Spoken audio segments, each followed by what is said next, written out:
All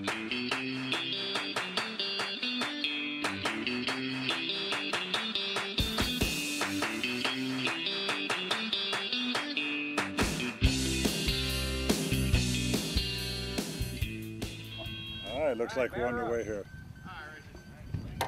St. Louis won their flip and they took the home team. Good morning, Ray. Yeah. Good morning, John. Set, ready, finish. Strike one, foul.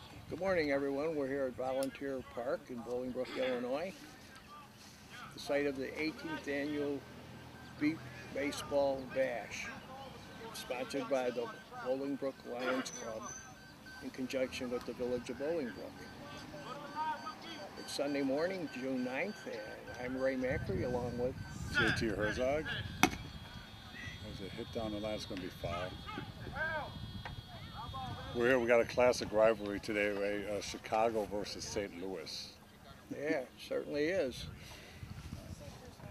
Rivalry on the field, but friends on the field. So.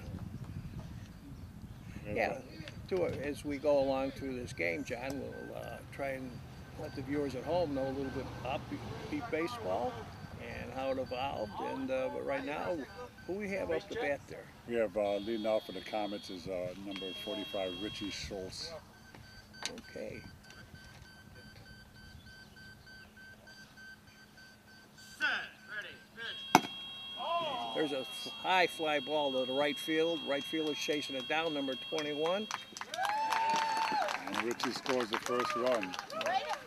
For those that haven't seen Beep Baseball, it's an adaptive sport for the blind and visually impaired.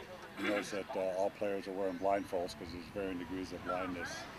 And just to keep the playing field level, everybody has to wear a blindfold. One of the other unique things is that the pitcher and catcher pitch to his own team. So instead of trying to strike the batter out, they're trying to get the ball in play. And of course, the pitcher and the catcher are sighted individuals. Along with on the defense, there is a sighted spotter. The defense is set up in the 6 different zones. There are 6 defensive players, and of course they are also blind. And what happens is the spotter will call a zone out where the ball is going. There's a dribbler, ground ball. And they call a foul. So a great opportunity to bring up the fact that in beep ball we have a rule. There's a 40-foot arc on the field, and even though that was between the first and third base fair lines, it's got to go beyond that 40-foot arc in order to be considered a fair ball. So that was just a little dribbler strike. We got Bill Landrum batting for the Comets. And in Beep Baseball, there is no second base, and first and third are represented by a 4-foot padded cylinder that does have a speaker embedded. And the Beep Baseball program works with a baseball that beeps and bases that buzz. And the batter, once they hit the ball, will listen for the sound of which base is buzzing and run to that base. And if they get there before defender picks up the ball, holds it up, the runner gets to the base first, it's considered a run. If the fielder picks it up before he gets there, it's an out. There's a high fly ball, left side of the infield, safe. Yeah, the base runner never knows which base is going to be turned on. There's a base operator that just randomly picks either first base or third base. And the batter has to run to whichever base is buzzing, so it doesn't give the batter any kind of unfair advantage as far as knowing which base is going to be turned on. Up the bat for Chicago Comets. Right now we have number 20, Mike McGlashan. Mike's been playing since 1988. I know he's an old been veteran. Here a long time, yeah. He certainly is. Interesting, this was Sunday morning, as I had mentioned, here at Volunteer Park in Bolingbrook, one of the Bolingbrook Park District facilities.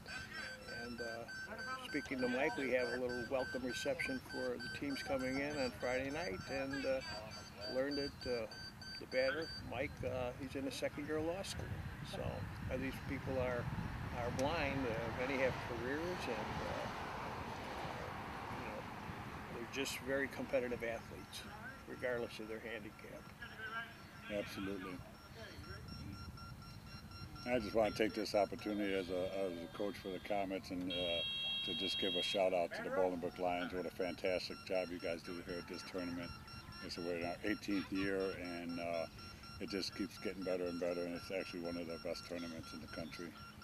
So we really appreciate all you guys' hard work.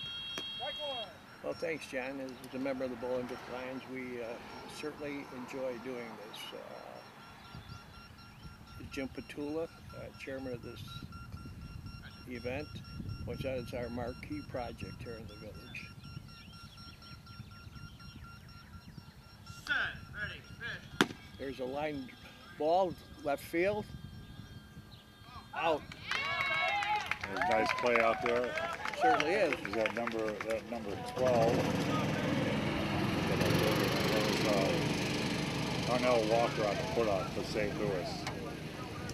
In b-ball, I was just going to say, the players are taught to use their entire body when they get down in front of that ball and stop it any way that they can. And like I said, they just have to have possession of the ball up off the ground and away from their body to register an out.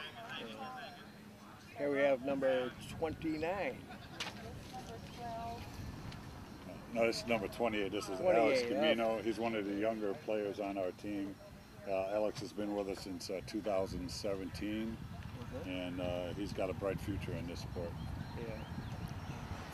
Well, hopefully the cameraman could get a close-up shot of the right shoulder of the batters there with the Bolingbrook Lions logo that the Chicago Comets were kind enough to put on their jerseys, and we appreciate that.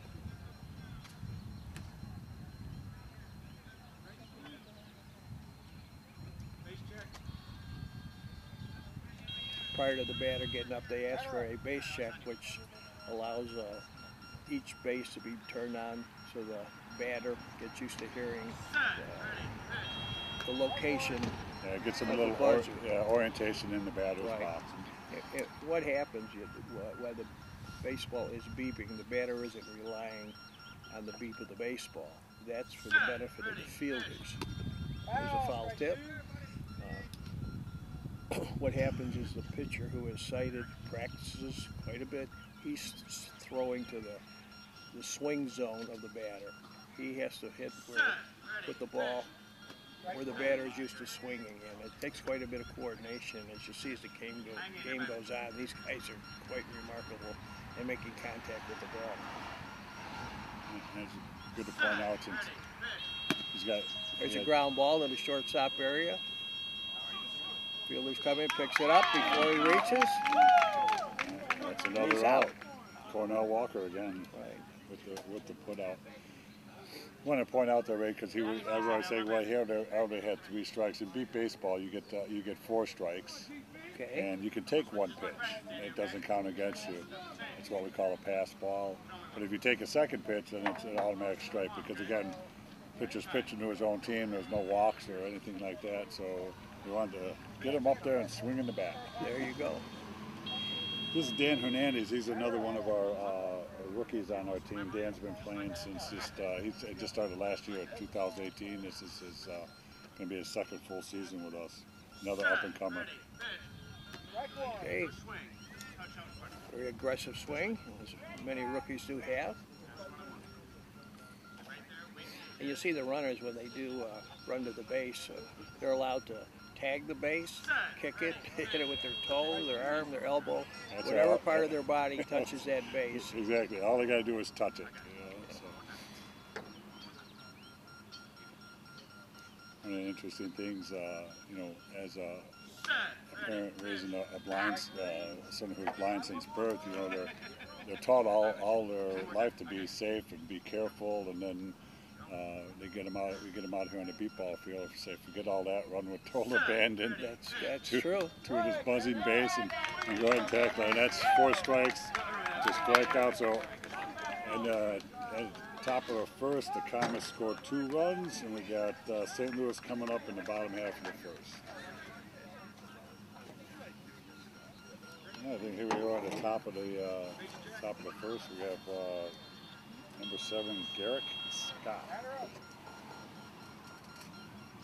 Garrett's been playing for about 3 years now. Set. Ready, pitch. Strike one. Big swing.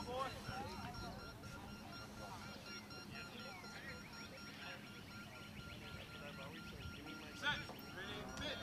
Strike two. Pitching for St. Louis is John Cohen's, also AKA the Professor, and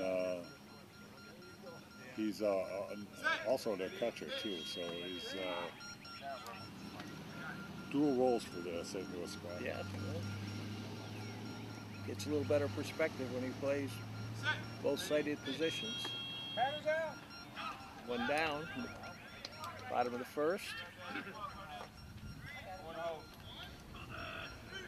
Well, these players, as you mentioned, they do run and they play with reckless abandon.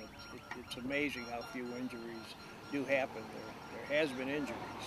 Oh yeah, it's just like any sport. You know, you're going to get out there throwing your body around, especially if you watch the game. We're using our bodies to make plays. And Right. I often use the analogy. You know, you watch a major league game, you might see a shortstop dive for a ball once or twice in a game, and these athletes are throwing themselves on the ground just about every single play. So it's definitely a demanding sport, and we do have a lot of players that come out and decide that it's just not for them. You know, so give credit to all of them that come out and play the game. So this we have Carnell Walker. Carnell Walker. Set. Ready, pitch. Big cut. Big swing. You know, many times viewers or people just hear about beat baseball and the Lions sponsoring it. There's a ground ball, shallow. That makes it 40-foot arc. Makes it arc. Oh, no, he saved- no, wait a minute. Wow. Oh, he had him, but he dropped it. He lifted up in an effort to get away from his body. Yep. And Walma had a little moisture on it, and it slipped out of his hand, so that runner is safe, and there's a run for the St. Louis Firing Squad, which is really a unique name. All right, now we have number 28, Dontre Hunt, but he likes to be called Chubby. And Chubby is one of the co-captains of the St. Louis squad. And we're at 2-1 now. One out here in the bottom of the first inning. In the years I've been doing these games as an umpire, John, I noticed I've seen the position I've seen the players getting hurt most is the pitcher, because he is how many feet away is he? He's only 20 feet away, and yeah, it's a special breed to be one of these guys. Because I mean, look at There's a line shot foul. And no, he hit our pitcher over there on the side. So even when the pitcher ain't on the field, he's in danger. Yeah. But yeah, you imagine sitting in front of 20 feet away from a big guy like Chubby with that massive swing, and yeah, it's. Yeah, I've done it a few times. No, thank you. I'll coach from the bench.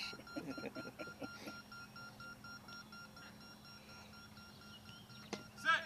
Ready, pitch. Big cut. You may be wondering that the baseball is actually patterned after a 16-inch clincher softball, which is a Chicago-born sport.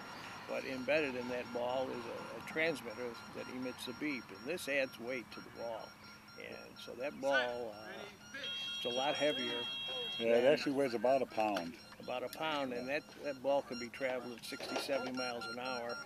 And when you start it 20 feet from the batter and take a step forward, that ball comes, you got to be ready as a pitcher. If the ball hits the pitcher, it's immediately dead. Everybody stops. Doesn't count as a ball, a strike, or an out. It's like nothing happened. We start all over. Yesterday, one of the games I was umpiring, the pitcher attempted to get out of the way, line drive, hit him in the back of the calf, and he was down with a Charlie horse for about 5 minutes. Yeah, I've been hit by a ball. It is not comfortable. Yeah. So here we got another big left-handed batter, Lewis Thompson. I think his nickname is Big Country or something. Big Country number 71. Yeah. He's been playing since about 2012. He actually started with a team, the Iowa Rippers, and they folded it. Their head coach passed away. A tremendous loss to our league, and he was actually so devastated. He took a year or so off because understandably, Frank was one of his mentors and got him started, and then he hooked up with the St. Louis team and has been playing with them now. Good country with a big swing. Yeah. John, we're talking about this game we're doing between St. Louis firing squad and the Chicago Comets, but there are 8 teams here, and they're all from all over the country. Why don't you name some of the other towns that are represented here by this 18th annual Beat Baseball Bash? Yeah, absolutely. And like I said, this is one of the best events and tournaments. Everybody looks forward to coming here. I think we have people on a waiting list trying to get in here, but we have teams from, we have the New Jersey Titans, obviously from New Jersey, Austin Blackhawks from Texas. We got the Minnesota Millers from the state of Minnesota. We have 2 teams from Indianapolis, our sister city here. There's a foul ball. Into the street. Be careful crossing the street there. We have 2 teams, the Thunder and the Edge from Indianapolis. And am I missing somebody? Oh, Cleveland, yeah, our good friends, Cleveland Scrappers from the state of Ohio. So, yeah, we have teams coming in from all over the country. I think Cleveland's one of the teams, other than the Comets, that have been with us since the first.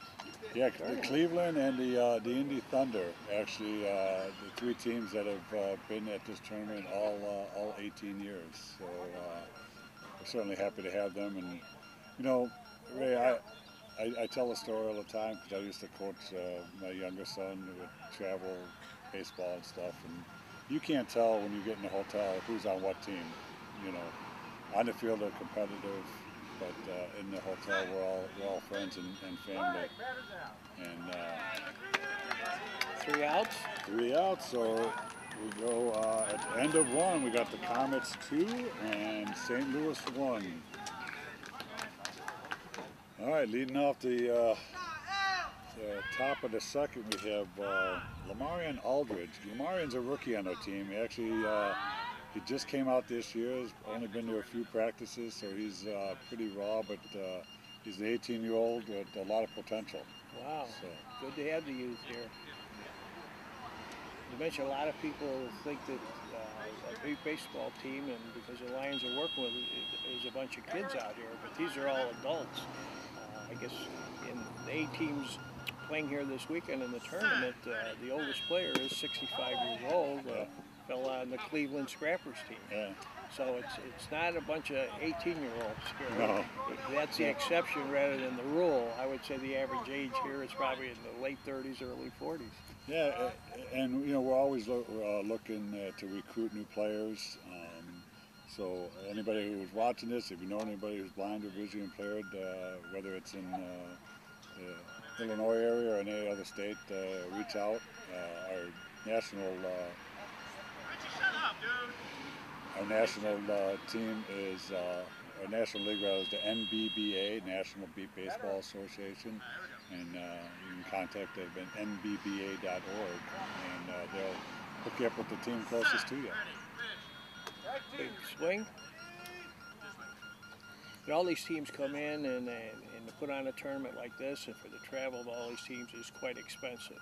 And so it is a constant fundraising effort by the individual teams as well as the Bolingbrook Lions. And here in Bolingbrook, the Lions, which I'm a member, we're very grateful to a lot of our sponsors.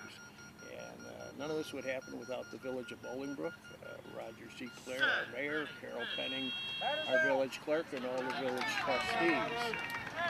In addition to their great support, we're using the facilities of the Bolingbrook Park District. And thanks to the executive director, Ron Eystrike, and the commissioners of the Bolingbrook Park District, we get to use these facilities. They provide the restroom facilities for us to make sure the fields are cut and trimmed, and garbage containers, you name it. The cooperation is unbelievable. Village coming together to put on this tournament for these players. I wholeheartedly second that, Ray. This is a top notch from the mayor in the village all the way down. Everybody's been just absolutely fantastic, and led by you guys here at the Lions Club. So we just really appreciate it. We get a lot of support from the Lions, and it doesn't go unnoticed. It's very, very much appreciated. Kind of get you caught up here a little bit. Lamarian did strike out for the first out. Now we have the leadoff hitter, Richie, up the bat.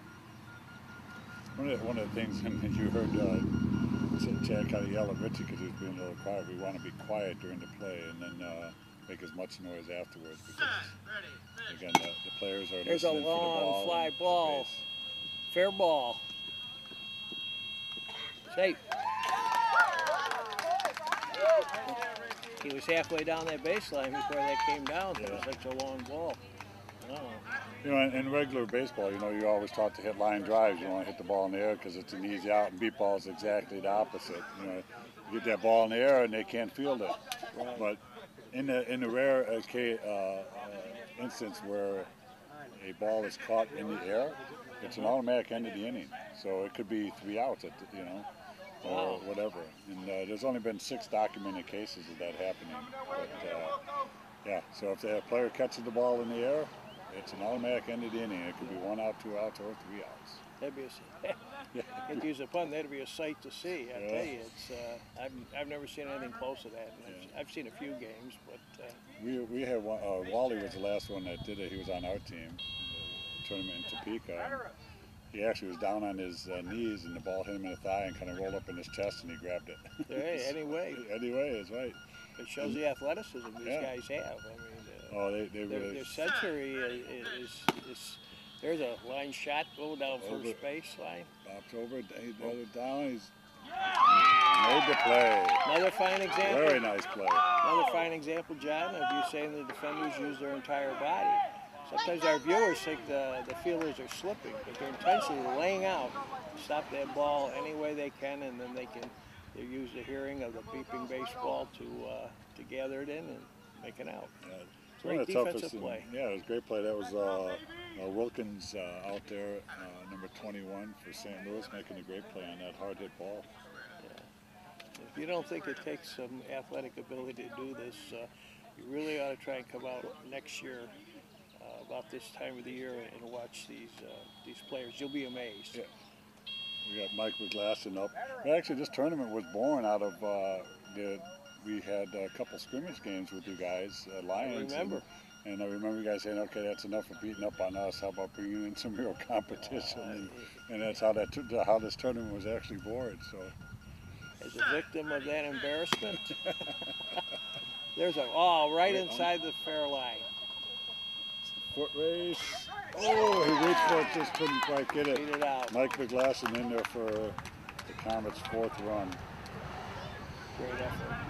And you bring up that game, that was an exhibition game. We used to do that in front of Village Hall with the Chicago Comets. We put on an exhibition game against some of our much younger Lions back then.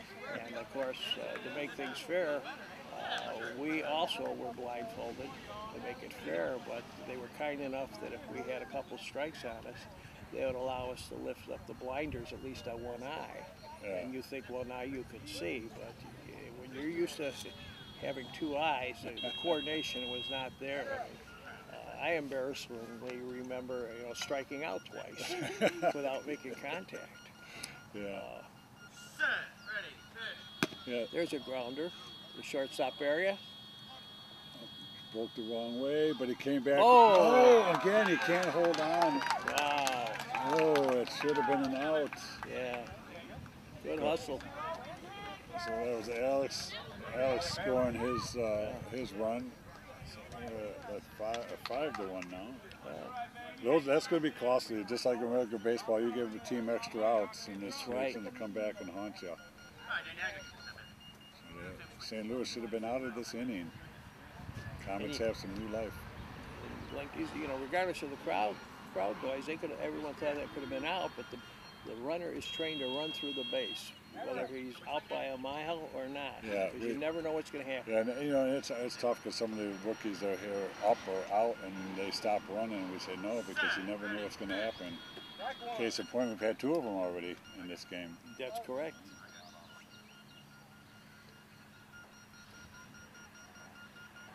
Then we have Dan Hernandez up. There's a shot over the second base area. Runner's going to third base. Fielders are scrapping around for it. Not in time. He is safe. Getting back to that exhibition game, you know, I do remember personally as running as a player making contact and running to first with the blindfold on. Totally, and it's almost impossible to run in a straight line. You just have no idea. How difficult it is. Yeah. As Lions, our mission always to help the blind and visually impaired. It's a new aspect that we never knew about. And I think that was the whole purpose of the exhibition, is to give everybody a true sense of what it's like. You know, as you mentioned, we'd let you take 3 strikes with the blindfold on, and you had to lift the blindfold. Hopefully hit the ball in play, and then put the blindfold down again to run, and so you got a true perspective of the game. And then I think, what do we end up having, like 12 or 20 people out on defense trying to stop us? Yeah, that's true. But yeah, it was a lot of fun, and everybody had a good time. And again, this tournament was born out of that, so all good things. So we got Lamarion coming up now. Big cut. Yeah, it was a humbling experience, but it certainly was well worth it, because without that, we wouldn't be doing what we're doing today. And talked about you know, the fundraising of that. Just to remind everyone that the Bolingbrook Lions Foundation is a 501c3 organization, so any contributions are tax deductible. Set, ready, hit. There's a fly ball over second base. Fielder's right in front of it. Oh, bounces over him.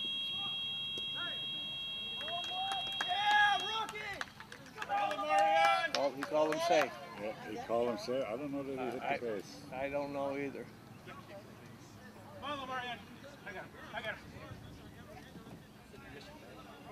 Well, we have some discussion here, but the umpire has made the call. All right, time. There's time on the field. Looks like there's going to be coach. Yeah, head umpire today is Joe Vineyard.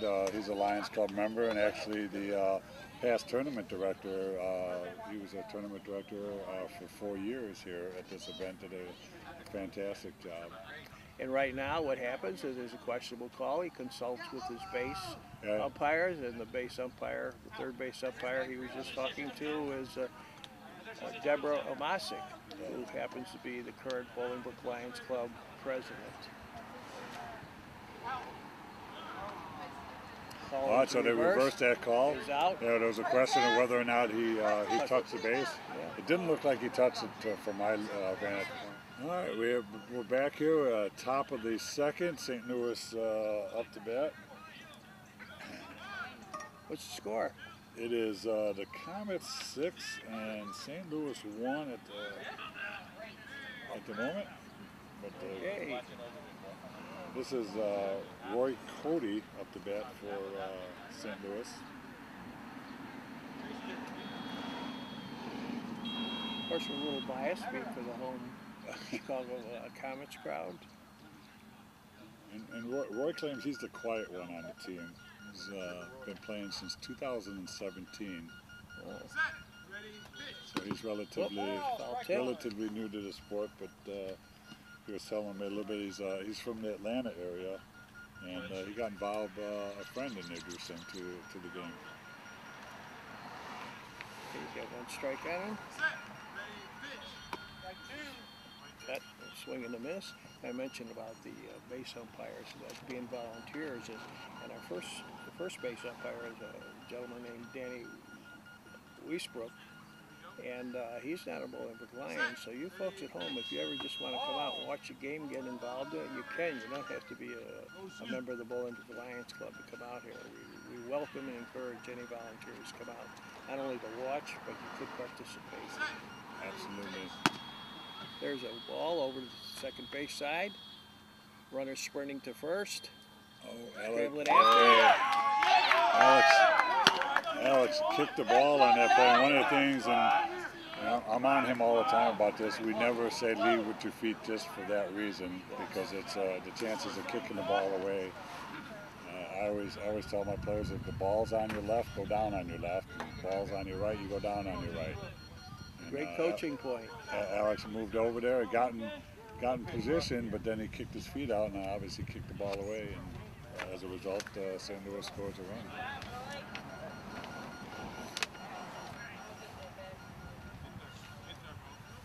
Another contributor to our efforts out here to bring this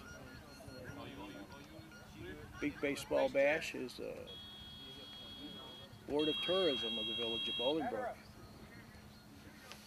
They're a monetary sponsor here too, and we'd like to thank them.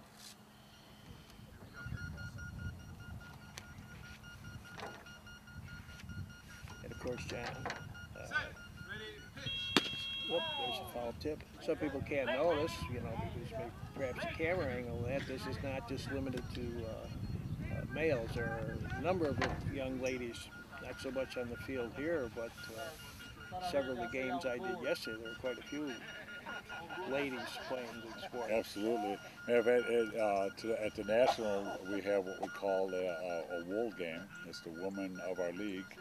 And they have a special game where it's all women, both umpires and players. They kind of divide it up East Coast, West Coast type of thing, I think. And they go out there and they have a little scrimmage exhibition type game prior to the championship game at the World Series.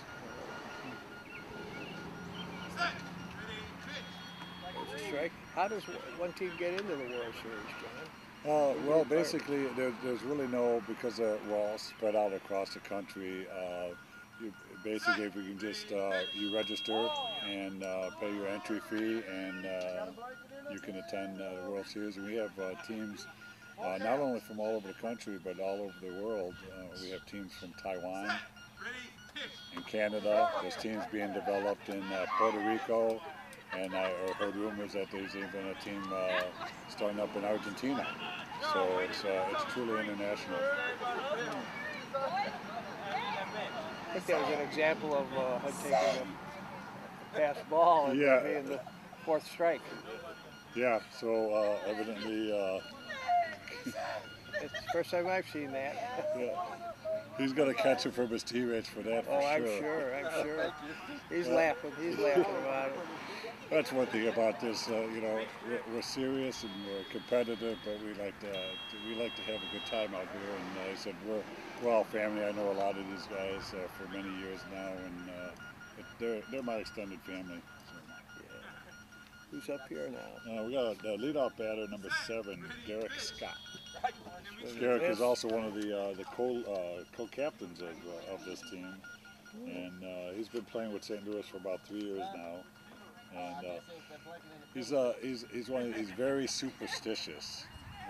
He says he's got to have his gloves exactly the same way, and he's got to do everything in a certain order in a certain way before every game. So sounds like many major baseball league players. These guys that work their gloves every pitch and adjust their grips. He's got to have everything exactly right, otherwise. He gets upset. So. John, are these all aluminum bats? Yeah, most of them. We have aluminum. There's a ground ball down the first base line, staying fair, curving more towards the infield. Showing some good speed there, hustling down the line for the second run in the inning now for St. Louis.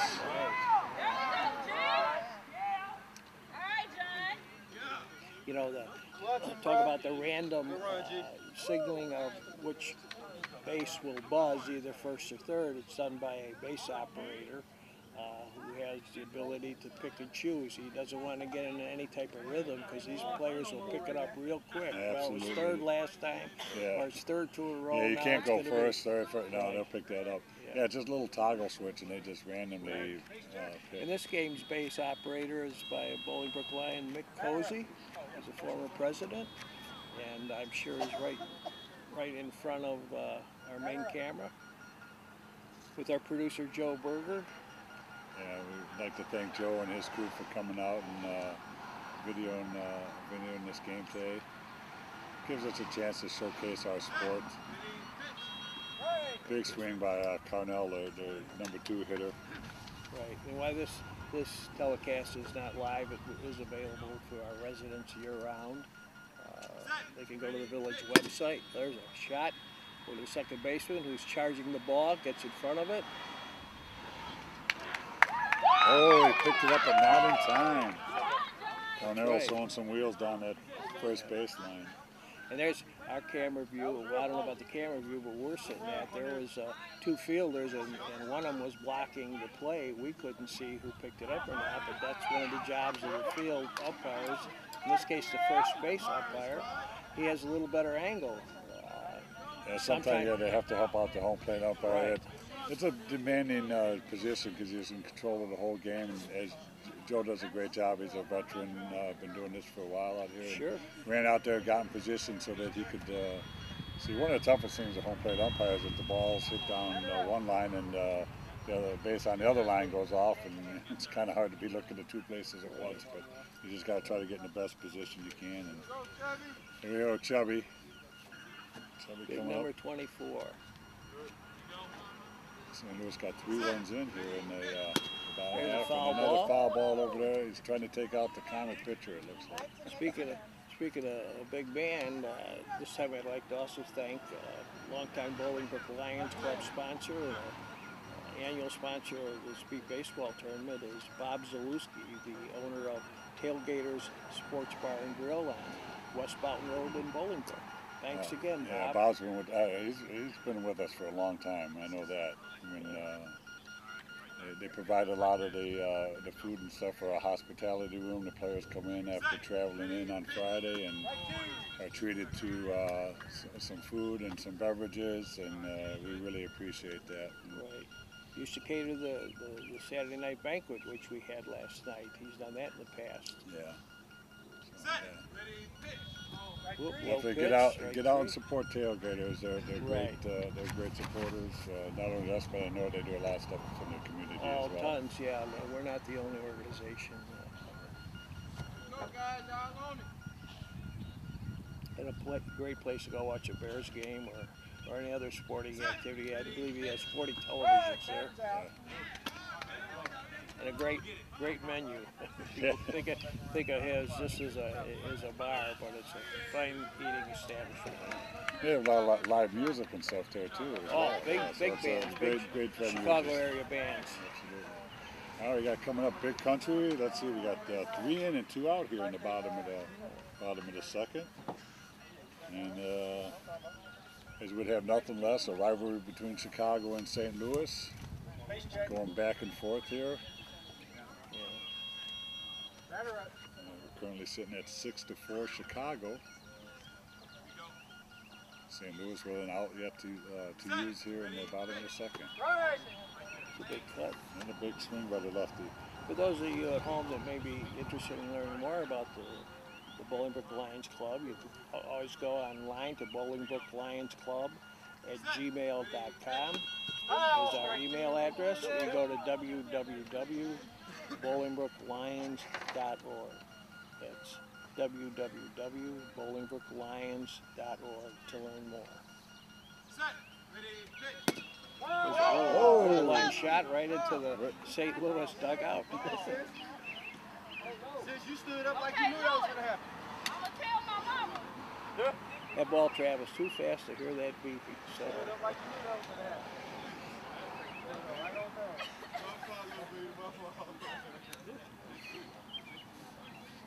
Somehow that car missed it. Well, John, it's kind of nice. It's been an overcast morning. It was about 65 degrees here at game time on a Sunday morning, but I'm sure the players appreciate the cloud cover without the rain, because people got a little toasted yesterday with bright sunshine. Yeah, it was a perfect day for beat ball yesterday, and you know, last year for those of you that were out here, we went through a lot of rain and bounce the game schedule around a little bit.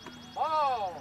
implemented some hurry-up rules and things like that. But it's one thing about the players in this sport.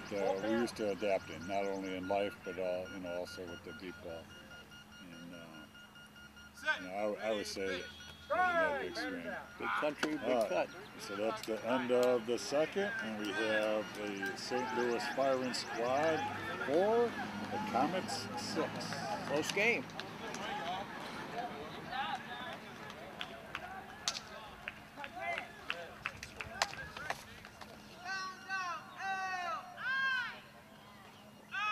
Is this your leadoff man? Yeah, we were at top of the third. We had Comets with the top of their order up, Richie Schultz. You probably mentioned pitching. Who's his brother? Did he have a brother? No. Okay. Who were the brothers that were on the team? Oh, that was the Smoker brothers, Dave and Joe. They're retired? Yes. There's a ground ball over by second base. Second baseman dives for it, misses it. Backup man. Nice To the play. sound of the beeping ball. Good backup. Again, great. There's a putout. Great play.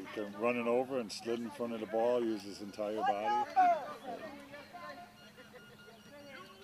Another one of our sponsors here is longtime member of the community, Bob Quinn, who's an attorney with the firm Quinn in Meadowcroft here in Bolingbrook on West Mountain Road.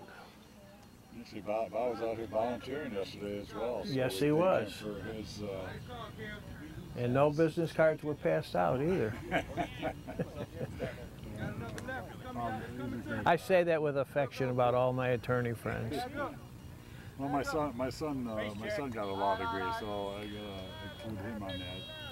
And we'll talk about that in a minute. Yeah, that's an amazing story, John. Pitcher for the Comets is Chad Perry. Oh, there's another line ball. Look at how hard they hit this ball. Running hard, fielders chasing, and he's safe. Yeah, and that's another run for the Comets. That's Bill's second run. Bill's 2 for 3 on the day so That's far. good. Michael Glassy coming up. But getting back to Chad, Chad's been involved. If you look it up, it's been a long time, well before I got involved. Chad's been in beatball since 1985. Wow. And he got involved. He started pitching at a very young age. His dad was a player. He's passed along now. He was a former treasurer of our club. And it's been a whole family affair. His daughter Evie is catching, and she's also starting to do a little pitching. His other daughter Sophia is one of our spotters, and so it's a whole family affair with the Perry clan. Certainly is. You must not be a map man. We're also grateful. Sponsorship is one of our neighbor Lions Club in Lamont, Illinois. That right in your ear. All right, batter up. Again, yeah, I seen a bunch of them guys out here yesterday too, volunteering and helping out. Yeah. Again, we really appreciate it. I can't thank the Lions Club enough throughout the entire state of Illinois. Set, ready, pitch. Helping us There's a out. pop-up infield heading towards the foul line, but it's going to remain fair. Players are be safe. We got Hoodlum is his nickname. He got a little bit of spin on that ball. I wish my 9-iron had that kind of spin. What's his nickname?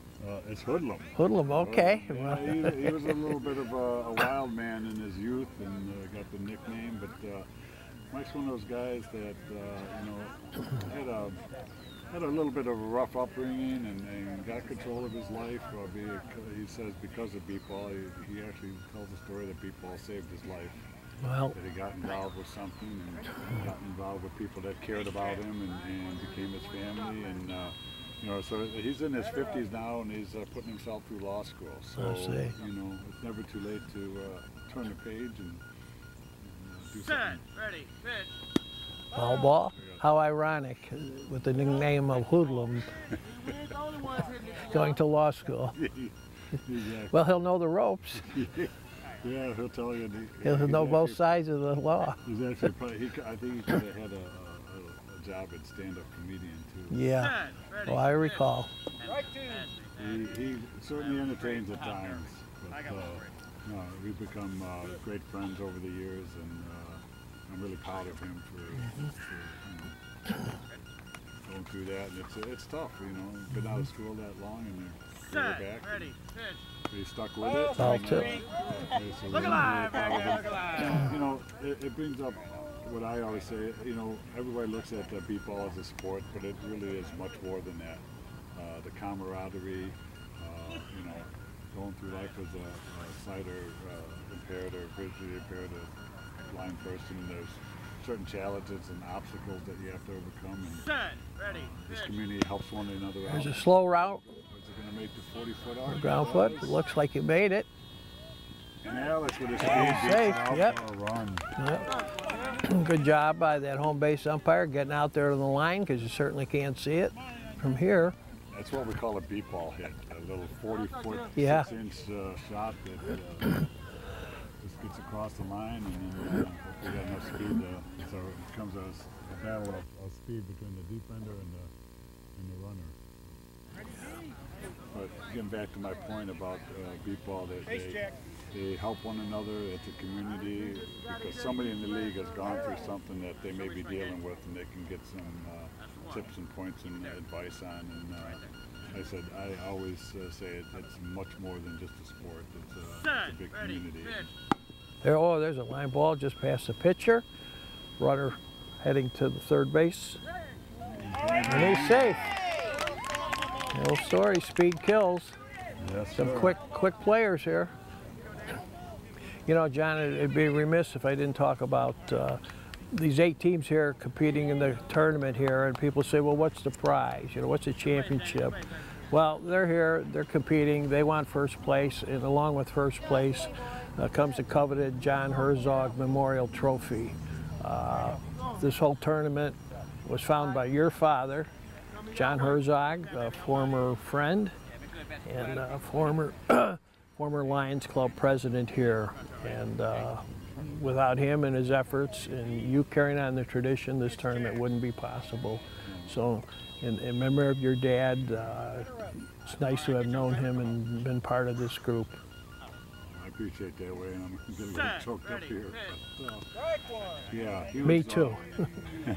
he was a big instrumental part of getting this tournament off the ground, but you know, he was not one for wanting to take the credit for that. And, I know a few years back, you guys, after he had passed, said you wanted to name the tournament in honor of him. And, I knew that he would not want that. You know, it was more about the club and that, and so it was an honor to have you guys name the first place trophy after him.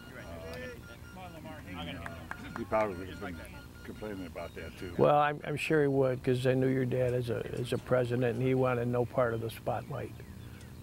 And all the great other things he did for the club and the community, because I know he was involved in youth sports and things like that. And yeah.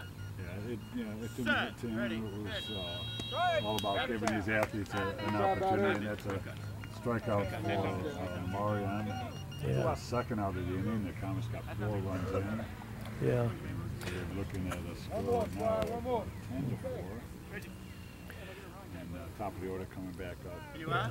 I'm sure that Joe Berger, our producer here, has probably scanned the field here. Has noticed a large tent here that provides a shelter to have a lunch and for teams to rest between games, and the 4 fields. They're set up and all the equipment, and a lot of that equipment was brought here by Cabinets for You in Bolingbrook. There's a fly ball to right. Nobody, it's fair ball, and he's safe. The Cabinets for You, they have lent their truck to us. It's parked here, and we have a lot of equipment we have to haul out of here, out of storage. And Roger Hirschman and Cabinets for You here in Bolingbrook has been willing to donate his truck and his services. Yeah, and you know, you think of it being not that big of a deal, but I remember in the early days we were packing multiple vehicles, and the bases, although they're not heavy, they're bulky, and you know, it's the small things like that that make a big difference, and so we certainly appreciate Roger's contribution with that and dedicating this weekend to the sport. So, Right. my thanks on behalf of all the players and the people helping set it up here. That it makes a big difference. Right. Thank you, Roger Hirschman. Thank you, Roger. And we got Bill Andrew. There's a line drive, foul. If you notice with the camera shot following that ball, that the base is 10 feet away from the foul line. And that, of course, is for the safety of the players, the umpires, the defenders, the spectators. It's really to help avoid collusion. And their bases are 100 feet down each respective line. I don't know if we mentioned that earlier, but yeah, so 100 feet and then 10 feet in the foul territory. Right. And oftentimes, and you may have it, sometimes there is a ball. A runner could not run direct for the base, which is in a safe area, 10 feet in foul territory, but he could be running and there could be an impending collision with a defender going for the ball and the batter running to the base, and you may occasionally hear just one of the umpires yell, "Stop." Yeah, safety is our utmost importance. And depending on where that collision was going to occur, whether it's in fair or foul territory, will determine whether or not the batter is going to be out or safe. So right. if the batter's running in fair territory, he's going to be called out. And if a defender happens to kick the ball out on the play and chasing after it and going to collide with the runner, we'll stop the play and then award the run to the base runners. A lot of little aspects of this game that differentiates it between traditional baseball. And there's a line drive up the middle. Runner running the first. Oh, he bobbled it. He called him out. That's going to be close. They're going to confer, it looks like. He had it up, but did he have control? It looked like a little bit of a bobble there from Garrick. So Yep. see what We'll the see. umpires get together. Right.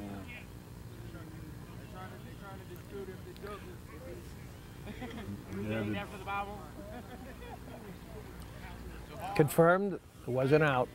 All right. So that's another put out for Garrick, and that ends the inning with the Comets scoring, looks like 5 runs in that inning, increasing their lead to 11-4, going into the bottom half of number 3. We're good, Chris. Sorry, guys. Done consulting about that. Yeah, they were just questioning the lineup here, and it looks like everything is set. Right. Roy was telling me that one of his the things he loves about the sport is all the friendships that he's been making.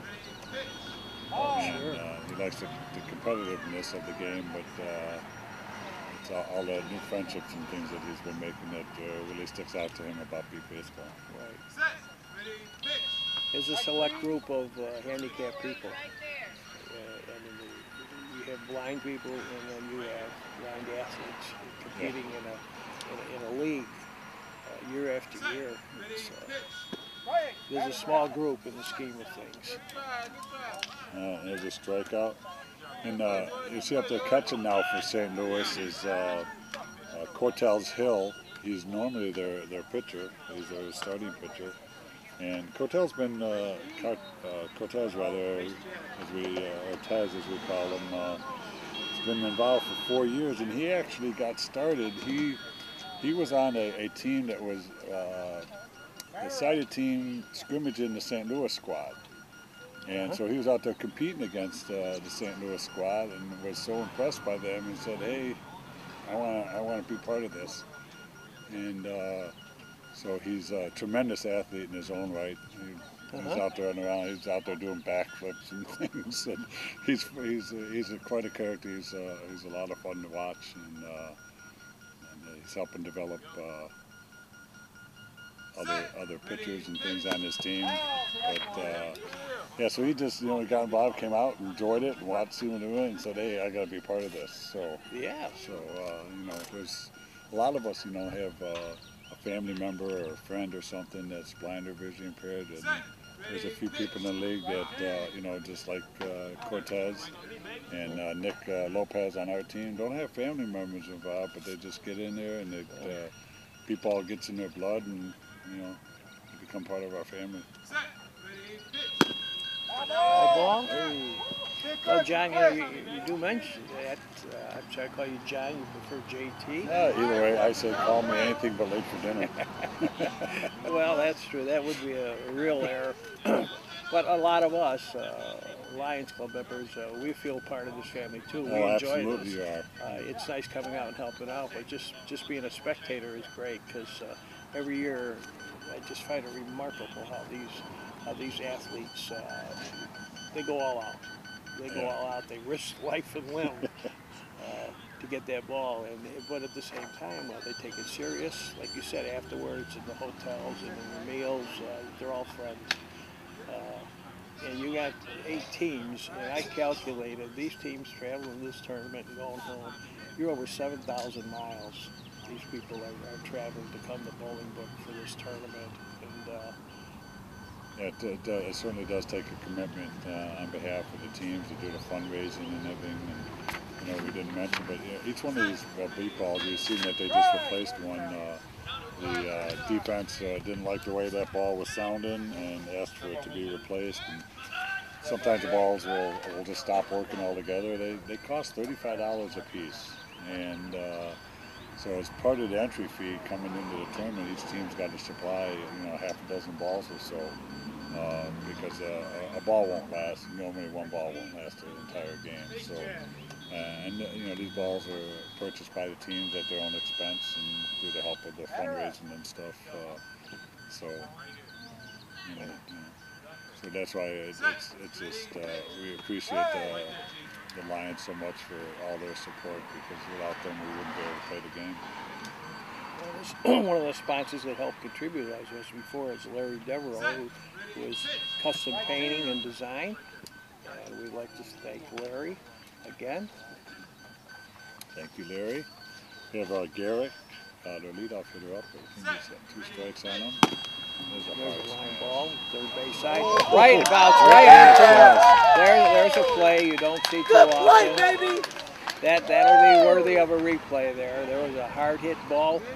Player happened to be in position, went down on one knee, bounced in his head, and caught it there.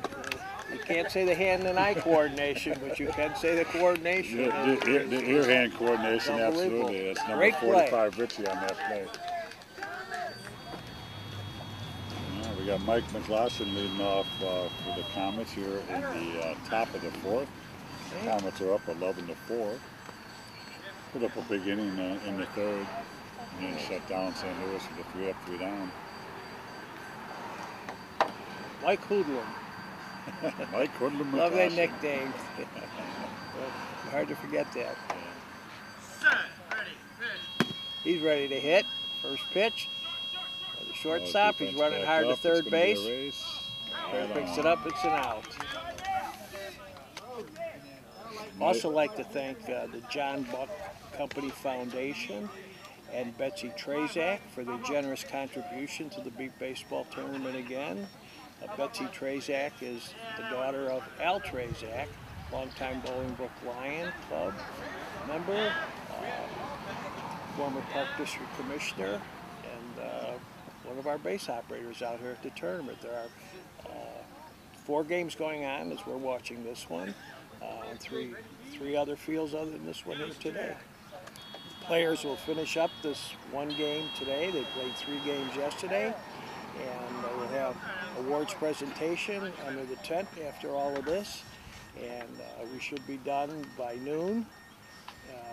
And then the players, of course, have to make some of them a long trek home as far as Texas and New Jersey. It's ground ball. Short ball. Alex with some speed. He beat it out. Safe. Very close.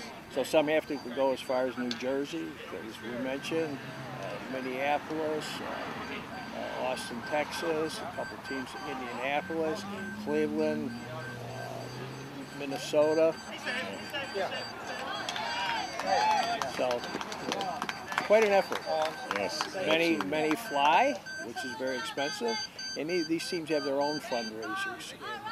And But we, the Bolingbrook Lions, do try to provide, even though we do help sponsor the Chicago Comets. We try to give every team here, in addition to the banquets and the lunches and things like that, we give them a little seed money. Yeah, you guys are fantastic. You know. I don't know what it is, but Well, one of these 8 teams I go know away that you guys with. do a lot of work in the fundraising, and after all expenses for the tournament are covered, whatever's left over gets divvied up between the teams that are coming. And I know that I can speak from experience that every little bit helps, and we are really thankful. And set the example. Oh, there's a line ball. There's a case of Danny taking a step the wrong direction. Is it going to cost Got him? it. Hasn't dropped one since those first 2. Yeah. So that was, number 12, Carnell Walker on the put out for St. Louis. We're happy to provide that. And the point I was trying to make is that each team here, we give them an entry fee to the World Series if they choose to go. Is that right? Well, I think that's the goal. I know as being part of the committee, sometimes we hit that goal, sometimes we don't. But, like I said, every little bit helps, and all the teams really appreciate it. I mean, imagine coming out here and getting all this hospitality from the Bolingbrook Lions and the city of Bolingbrook, and then actually getting a little bit of money as a donation on top of it. As teams, we can't ask for anything more. Like I said, in this tournament is basically the guys set the gold standard as far as I'm concerned with other tournaments around that we've participated in. So again, I can't thank you guys enough. And if I could say thank you a million times, it still wouldn't be enough. I'm glad to do it. And of course, the Bolingbrook Lions are not just all about beat baseball. It's one of our signature projects, but we do provide glasses and hearing aids to needy residents of Bolingbrook. Okay, that's our main goal on that. We do provide free vision screenings at numerous community events. Matter of fact, every student entering Valley View School District kindergarten. I mean, we're talking tens of thousands of kids. We give free eye screenings to. We provide that. We provide the funding for that. We also support other organizations, as many of us have been affected. We support the American Cancer Society through fundraise through our annual carnival. We have Coach the Kids Drive around the holidays. We support a leader dog program for the blind. We send several children to Camp Lions every summer, which is a 1-week summer camp, recreational camp for blind kids. Yeah, look at that's Lamarion striking out. That's the end of the inning for the Comets, scoring 1 into the total, for a total of 12. Yeah, well, here we are at the bottom of the 4th. The Comets are up 12-4. So you mentioned we do go 6 innings in beat baseball.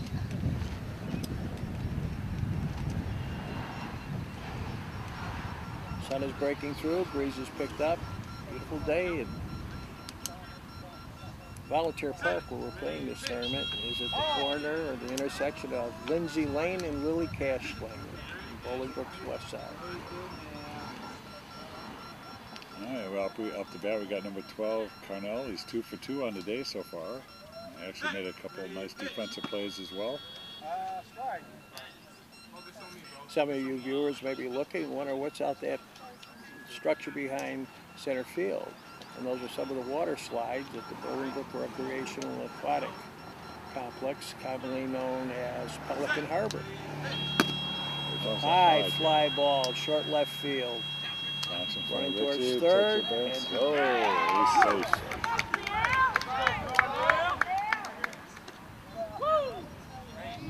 Base operators not only have the responsibility of letting the home plate umpire know when that runner has reached that base, but every time it is touched, usually you have to realign the base, put it back together. You on mute again? Yeah.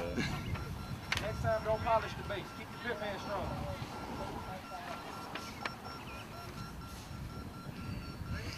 Cortez telling we it. had the thing in our ear. Yeah. Cortez teasing his runner. He said, "Don't just tap that base. Let it know that you're there." All right, so we got Chubby up to bat now, the number 3 hitter.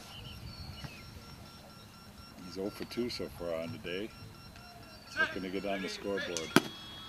Foul ball. A little late on the swing there.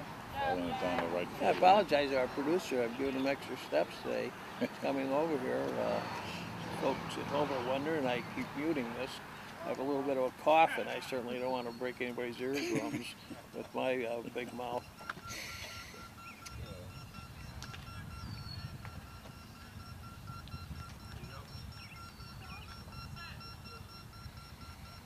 Set. Ready, pitch.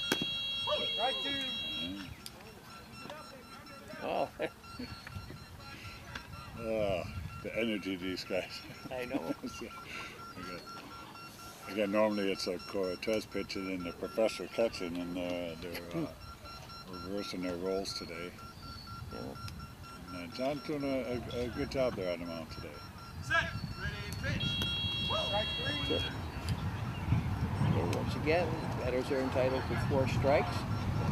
For an out, and the 4th strike, you must completely miss the ball. Yeah, just Or like take a unauthorized pass ball. I don't think he'll do that again anytime soon.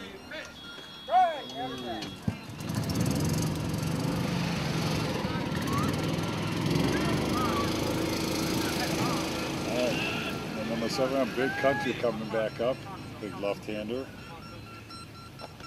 Looking to score his first run of the day. And again, John, to remind our viewers, wondering why people, if they're blind, why are they wearing blindfolds on defense and also batting, and that's because there are different degrees of blindness. And while they're technically all legally blind, some do have some vision, but in fairness, those that are 100% blind, wearing these blinders equals the playing field. Absolutely, yeah.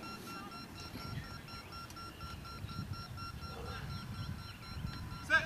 Ready, pitch. Right one. Big hard swing. Again, we're in the top of the 4th. There's rivalry between Chicago and St. Louis. Comets have the advantage at this point, 12 to 5. Got 1 out. Set. Ready, pitch. Big Country Shots. shot down Whoa, the past the left fielder. Mike tracking it, bobbled. Oh, not in time. Nice Big Country backup, on the scoreboard with his Didn't first get it. run of the day. Hold her down that 3rd base line.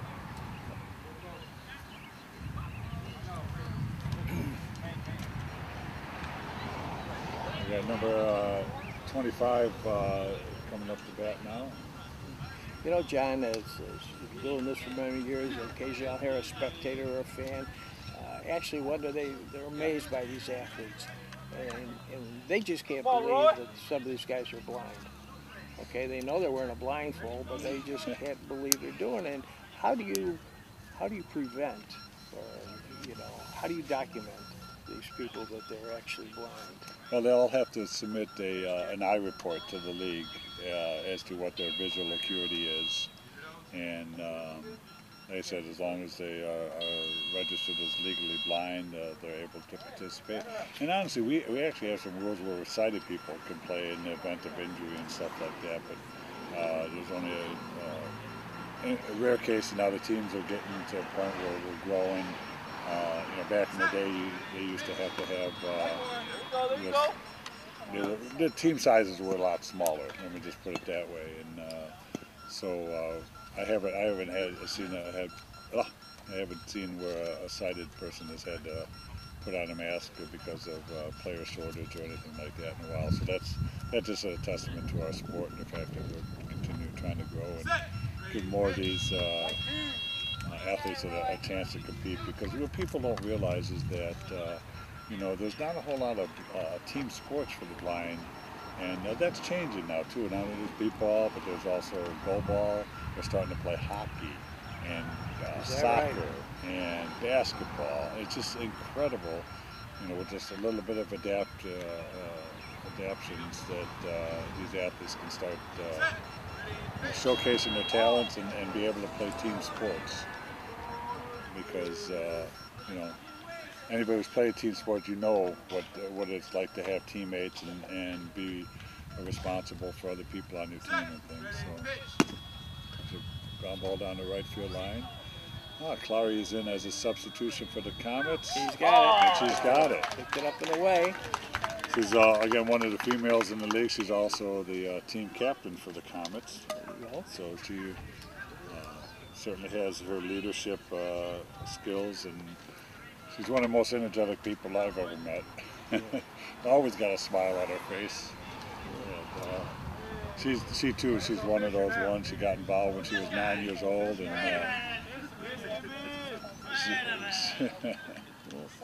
that was a good example too, showing home plate umpire Joe Vineyard hustling down that line too, knew it would be a close play, put himself in a position to make the correct call.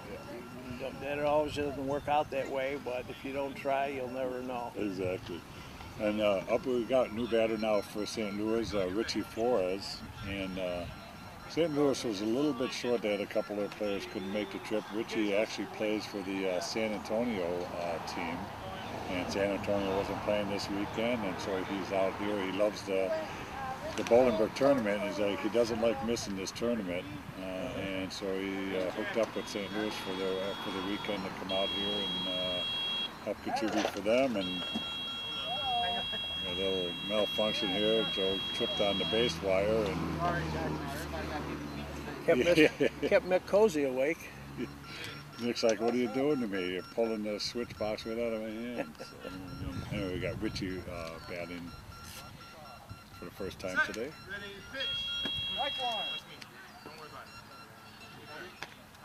Yeah, well, I think you did mention before that these 8 teams all played here last year.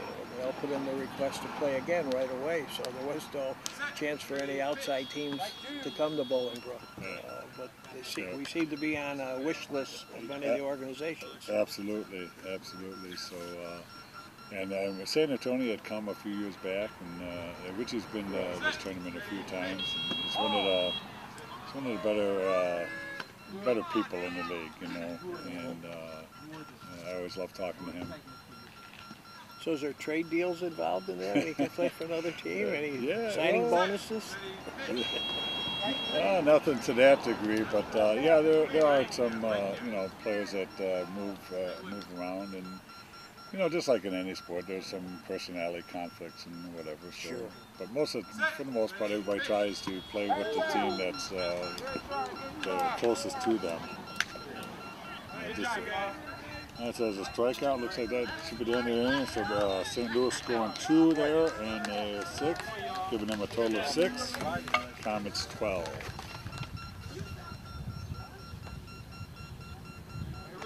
All right, here we are back in the top of the 5th. The Comets are making a pitching change. It looks like the battery is flipped around. Chad Ketchin, and our new pitcher is Evelyn Perry, also known as Evie. And again, I mentioned earlier, Evie is one of Chad's daughters, and we try to develop, new players and new volunteers and pitchers and catchers and spotters. And so Evie making her debut here at the Bolingbrook tournament. How old is Evie? Evie is, she's 18. I think she just turned 18, and she actually just enrolled into the Air Force. So, yeah, right. Well, God bless her. Yeah, she'll be out serving our country, so we give her props for that. Sure. And give her props for serving the blind community with her dad. So many teenagers these days, aren't apt to contribute to exactly organizations. So. Well, and I'm dating myself now, but I remember when Evie was born. So, she's been a Comet from day one.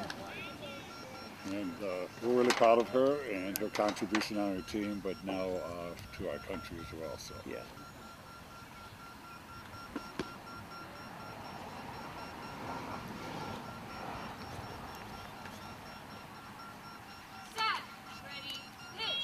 Strike 3.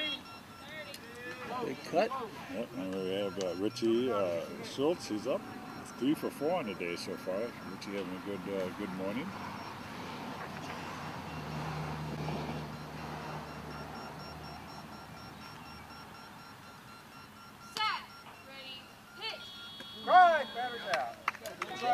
Another one of our contributors is a gentleman named Bob Lambert. Once again, we thank him for his annual contribution to this tournament. And along with, of course, did want to mention again the village of Bolingbrook, Roger Clare, Carol Penning, our village clerk, and the rest of the trustees, the Bolingbrook Park District that also contributes to this, providing their facilities. And again, I can't thank them enough. It's totally top notch from the top to the bottom, everybody in between. Thank you very much. Foul ball yesterday between the first and second game, approximately around 10:30. We did have a ceremonial first pitch. The teams did line up. We had the Bolingbrook resident and Lion Kevin Johnson give his rendition of the national anthem. Kevin has sung that song White Sox games, Chicago Cubs games, King County Cougars games, Lincoln National Veteran Cemetery, just to the south of us here in Elwood, and he goes all over the country to sing the national anthem, so we're very fortunate to have him here. He does a fantastic job, and I'm so jealous. I always say I couldn't carry a tune if it had handles. Right, so it was very nice. I mean, we did have the mayor and the trustees come out for that, Park District Commissioners, some of the special guest sponsors came out for that ceremony and taking away from their families, their businesses on a Saturday morning. We're grateful that they did come out and show their support, not only financially, but being here in person. Yeah, I mean, it takes a lot. You know, when you commit your time, that just shows how much they care, and we appreciate that. Right. And again, thanks to the Bolingbrook Bureau of Tourism for their donation. What we've done here in town is probably filled 65 to 75 hotel rooms for the visiting teams and their families. And you know, I want to give a shout out to the Bolingbrook Holiday Inn, our pretty much host hotel, for their accommodations, not only with the players, and you know, they go through the effort to mark the key cards for the rooms, where they cut off the little corners so the players know exactly how it fits in the lock, so they don't have to be fumbling around with that. That is great. Providing breakfast in the morning. They normally don't start till 7. They get up at 6 and have that ready so we can get out here and play the game, and providing a facility for the banquet and all. So, you know, just want to give props to them because they make our stay very comfortable and they're very accommodating. So I want to give a shout out to the Bolingbrook Holiday Inn for their hospitality. Right. Kudos to them. Non-monetary donation, but very, very valuable.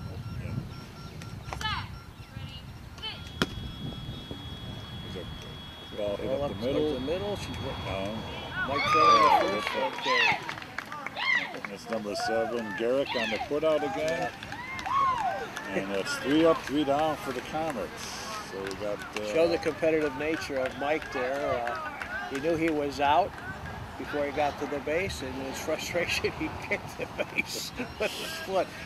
Yeah. It wasn't an attempt to be safe, it was an attempt to break the base. That's the competitive nature of some of these players. I love it. Absolutely.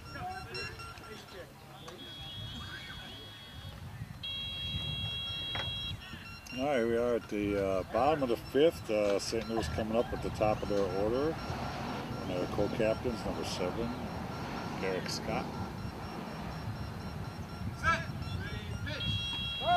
Also want to mention we have a contribution from out of state, the Broadview Heights Lions Club and the West Shore Lions Club of Ohio are supporting, and I'm assuming they're supporting the Cleveland Scrappers, who are playing right at this moment on another field. I believe that is correct. So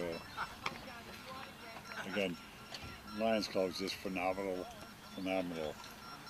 organization and supporters of our sport. So thank them from all around the country. I know a lot of other clubs have Lions as their sponsors too. So. Well, you got to go way back when we realized that the Lions Club became their mission to help the visually impaired through the urging of Helen Keller way back when. She challenged the Lions Club to do whatever they could for the blind of this country. And of course, right now the world's largest service organization in hundreds of countries. I'd also like to thank Bob Quinn, attorney with Quinn and Meadowcroft here in Bolingbrook. Appreciations to the Lamont Lions Club for their contribution. We have Cornell now coming up. Garrick did strike out for the first out of the inning. St. Louis is chasing 6 runs here in this rivalry between Chicago and St. Louis. And again, thanks you to Cabinets for You and Roger Hirschman here in Bolingbrook. Larry Devereaux Painting, John Buck Company Foundation.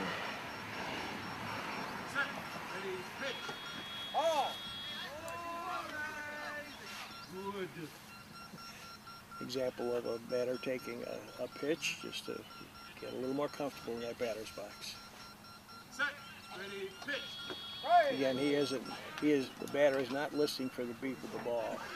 No, as I mentioned earlier, the balls cost $35, so we don't use live balls in batting practice. We use the balls that stop functioning, or what we call dead balls, and because it's all about the cadence and timing. The beeping ball is strictly for the defensive fielders to be able to do it. For those unfamiliar, it's good to repeat that because they unless you come out and watch it, or watch it here on TV, it's really worth it. We have bleachers here, so think about it next year. Usually the second weekend in June. It's always the second weekend, yes. Weekend in June, come on out here. I mean, Saturday, game started at 8 a.m., 11 a.m., 2 p.m., and Sunday morning. So if you can come by, just watch a couple innings, it's worth it. Bring the kids. Oh yeah, I always say I guarantee one thing: you come out to a beat baseball game and you'll leave with a smile because it's incredible. I talked to some. It's a strikeout for the second out inning. I talked to some local Bolingbrook residents that were out at the game yesterday, and anytime we see somebody coming up and sitting, we'll call over and ask if they have any questions and start talking. And so many. I mean, we've been here 18 years, and they say, I never realized this was here. So yeah, come out and enjoy a game. Like I said, it's a lot of fun, competitive, and of course, you'll leave with a smile. And of course, we realize people have families and obligations, and this is a very active community. Not only the Lions Club, we're not the only organization. There's lots of volunteers. Youth activities in this town has always been tremendous. And now we're a village of over 76,000 people, so it's not the community it was 18 years ago either. That's true. All right, we got Chubby with it. Big swing and a miss. We'll see if St. Louis can narrow the score. Yeah, they need to put on a little bit of a rally here to try to get close, set themselves up for the 6th inning.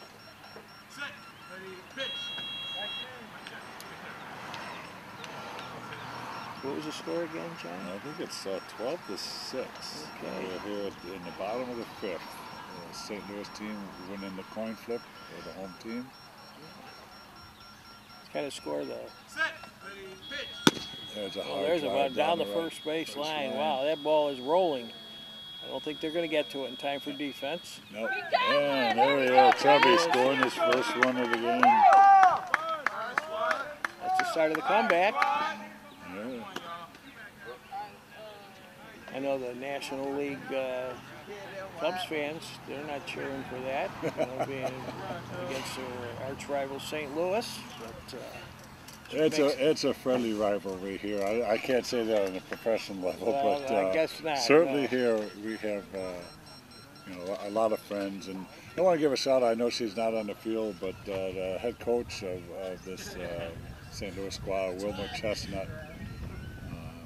When I met several years back, she's become a very good close friend of mine, and I give her props. She's she's a former player, so she's blind as well, and to take on a coaching job being visually impaired is a tough task, but she's been up to it, and she's certainly one of my favorites in the league, and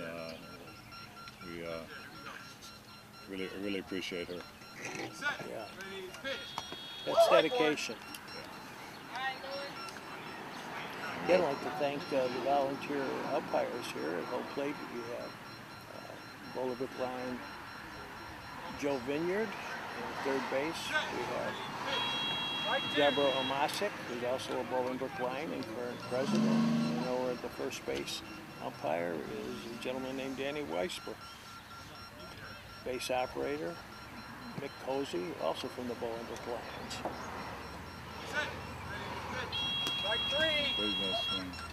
You know, I want to give another shout out. There's a volunteer on the St. Louis team. She comes here and she helps scorekeeper, and she's having some health issues at the moment. And I just want to give a shout out to Miss Peggy. Yes. And I just want to get a little choked up because, like I said, these guys are my family. Sure. And I just want to send her my love and wish her well. Say a prayer for her. She's a lovely lady. She was scorekeeper in 2 games I did yesterday. Yeah. I never had an opportunity. I got to talk to her a little bit between innings, and just a gentlewoman. Oh, just very she's nice. fantastic, and like I said, the other scorekeepers she's sweet. She's very sweet. And sometimes as an umpire, you're not the most lovable guy out there. Yeah, but again, Peggy, wishing you well, baby. All right, here we are in the top of the 6th. We got Alex Gamino leading off for the Comets, number 28. Alex is one of our up-and-coming stars here on the Chicago Comets. Again, we have Evie Perry making her pitching debut here at the Bolingbrook tournament. And those of you just tuning in now, as John mentioned, we're in the 6th inning here at the Bolingbrook Baseball Bash, June 9th, 2019, Sunday morning here at Volunteer Park in Bolingbrook. I'm Ray Macri along with JT Herzog. Glad to bring you this game to you. Now, one thing we hadn't mentioned, Ray, is in B-ball you're allowed a designated fielder and a designated hitter. Okay. So you have people that specialize in defense or hitting, and it's especially helpful when you have the rookies coming out, you know, because to try to get the full aspect of the game on both sides of the ball, it can be a little bit overwhelming. But so we have a designated fielders and designated hitters if a team so chooses to use that. And I want to just kind of give a shout out. We haven't mentioned her name because she hasn't been batting, but the designated fielder for the St. Louis squad over there playing first base, number 15, Kim Blumenthal. And Kim's been involved in the sport for a few years now. But the interesting thing about Kim, now she's blind, vision impaired. She has children of her own, but she's also the foster parent of 6 kids. Remarkable. You know, so it's outstanding. Yeah, I just, I had to laugh because, you know, they never cease to amaze me. You know? It blows your mind. It's just the giving that people have. You know, for people that talk about, oh, I can't do this because of this, and I can't do that because of that, and then you see these athletes out here overcoming adversity in their life, and you know, people like Kim going out to help others. It's just it's very heartwarming, and it just shows the kind of people that we have involved in this sport. You know. It certainly does. I can't even imagine, you know, with full vision being able to do something like that. She's, you know, fostering 6 other kids and helping them out, and it's just incredible. So hats off to Kim. Sure. So easy to get in a mood of self-pity that we all do, that all you have to do is look at an individual like that and sheds a new light on things. And realize how fortunate we all are. Absolutely. We have Chloe Gertley at the plate for the Comets, our team captain. Is this Evie's first game, do you think? At least in this tournament it is. Yeah, this is Evie's debut. Line ball down the first base side. Kim's going after it. It's going to be a race, and Kim wins that battle. She did. Stuck with it. So each team has one female involved in that play, and this time Kim won. And Chloe's probably going to give her, or Kim will probably give Chloe some BS talk, I'll just say. Yeah, there'll be some. Keep it clean here on the air, but they'll be everybody barking at each other in the hotel. Yeah, there'll be all good-natured fun. A little post-game poking one another. Yeah. I think they play on the same team in the World Tournament. It's all ladies team? Yeah, it's all ladies at the World Series. That's great. It's called the Women of Our League, and it's fun. We go out there and watch them. It's like a little pre-game for the championship game, and they get to show off. It's all females on both teams, female catcher, female umpires, the whole shot, because we have a lot of female umpires in our league as well. So it's the ladies putting on a good show there at the World Series. I think this is going to be their third year for that. There's a drive fly ball down first base side. Kim again making the play. Got out, yep. She rolled it over, had it on her chest. Hold it up, there's good play. Oh, Comets retired. So we head to the bottom of the sixth. Comets up 12-7. All right, here we go, top of the sixth. St. Louis is chasing 5, or bottom of the sixth rather. And this is their last shot. We got Roy up to the bat. Set. Ready, pitch. Again, I want to thank Bolingbrook Community Television and Joe Berger, the producer, for being out here again. Joe's been constantly monitoring the equipment, making game adjustments. Oh, there's again another thing where that second pass ball, you can take one pitch for free, but the second one is not. So that's one strike on the batter. He did not swing. You know, one of the things that was nice about different volunteers, I know here at the tournament, there are several players that do have what we used to call seeing eye dogs. They're called leader dogs. They do provide like a doggy daycare for them. So the people accompanying the players, whether it be a relative or whatnot, don't have to worry about watching the game or getting the players in the position. They can turn the dog over to an individual, walk the dog, take care of it, make sure there's plenty of water on the hot days. We had some tents up for the dogs, and like I said, the water and all the rest of it. They love taking care of the dogs, and it provides a service to the player. And need to thank the young lady, Ashley Benatazza, who I believe is doing that yesterday. Yeah, Ashley did a fantastic job. Again, the players really appreciate it, because otherwise, you know, they have to leave the dog at the hotel, or bring them out here and be worried about them. And Ashley does a good job in making sure they keep some water and be able to use the potty, so to speak. And she did a fantastic job. We really appreciate her. Ashley grew up in Bolingbrook, but she doesn't live here anymore and makes the trip in the last couple of years to make sure she can, watch these leader dogs, these seeing eye dogs. And thanks to Ashley. We got Richie Flores batting in the 6th position in the St. Louis lineup. Again, St. Louis chasing 5 runs. Try to put a little pressure on the Comets here if they can.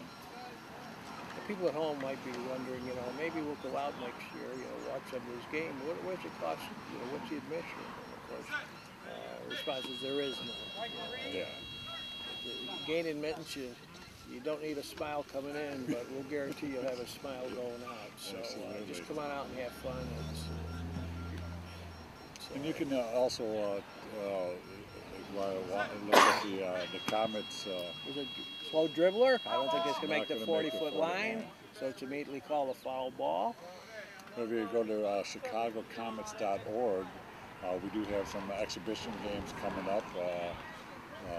Have some of them scheduled already, some of them pending, and we'll play against all the. But the Lions clubs have gotten smart now. They hire some young police officers. We're playing against the Worth Police Department sometime in September, and they get the fire department out there from their local towns and things like that. So your opportunity. There's another foul ball. Foul ball. So you can come out and see an exhibition game and watch the Comets beat up on some sighted people. But those are a lot of fun too. I know we have the Burbank Lions is hosting one. I believe at the end of What? Burbank Lions. Burbank. The Burbank Burbank, Lions, Illinois. And I wish I had it. I'm not prepared, but if you go to our website again, chicagocomets.org, you'll probably find some information on there when we have that. They have a big jubilee and celebration there in Burbank, and they're hosting us, and we'll be playing against I think a local fire department or police department out there as well. So. And we got some other ones that are probably in the works. Going past the 40-foot line. Alex is ready for him, and got him. Got him out. So St. Louis now down to their last out. We got the leadoff hitter and co-captain Garrett coming up. See if he can spark his team a little bit here.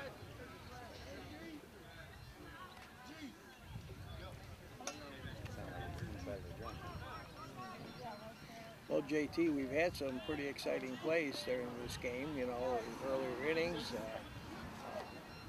The one that sticks out in my mind was a little bit of luck, a little bit of talent, the one hop bounce into the left fielder's hands, bouncing around his, right in his chest, right around, bouncing around. He still had to use some coordination to hang on to that ball and make it out. He's probably going to have a little bit of a bruise from that one. That ball was scorched, and he was just in the right place and got his body in front of it.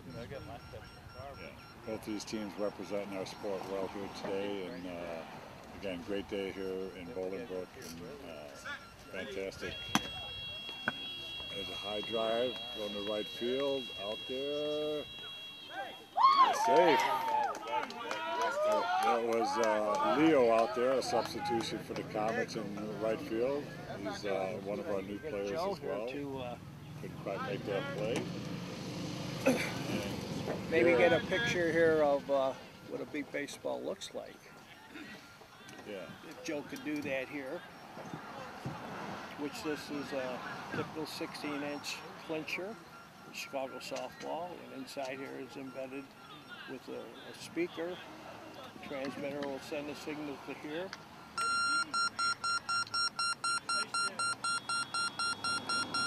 Well, now you did it. It's funny, when we make presentations, we say don't pull the pin because it's a little tricky to get in. That's the pin, and that's what it does. So, but this is what the fielders listen for, that beep, so they can pick it up. All right, we have Cornell now hitting with 2 outs and 1 run in. Garrett kept the St. Louis hopes alive here. Cornell going to try to do the same. Fouled it off. Big rip.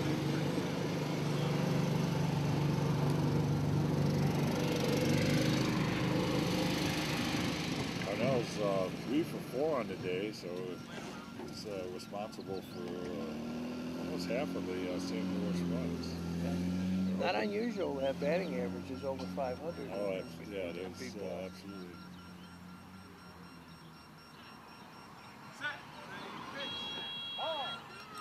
Takes a pass.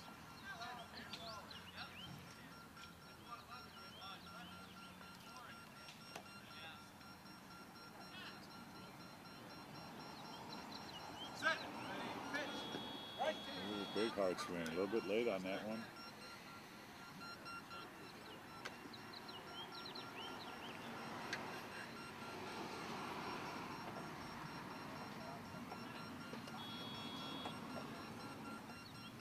Well, they faked us all out with that one. What's going on there? They're having some fun.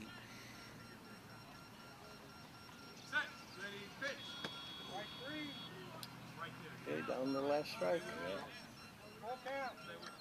Darnell just a touch late on that. Again, we got the professor working as a pitcher. Set. Ready, pitch. The game ends on a strike. All right.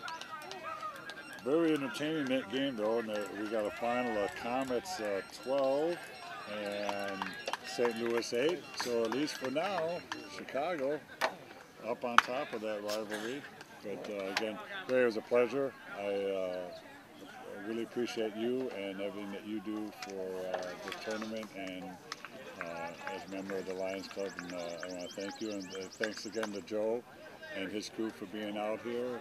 And yeah, you can get out to see a beat baseball game, come out and do it. Ray. Thanks Thank you for very all much. your help, JT. We're happy to sponsor you guys, and hopefully we'll see you all next year for the 19th annual Beat Baseball Bash here in Bolingbrook, Illinois. Second weekend in June. Mark your calendar. Thank you.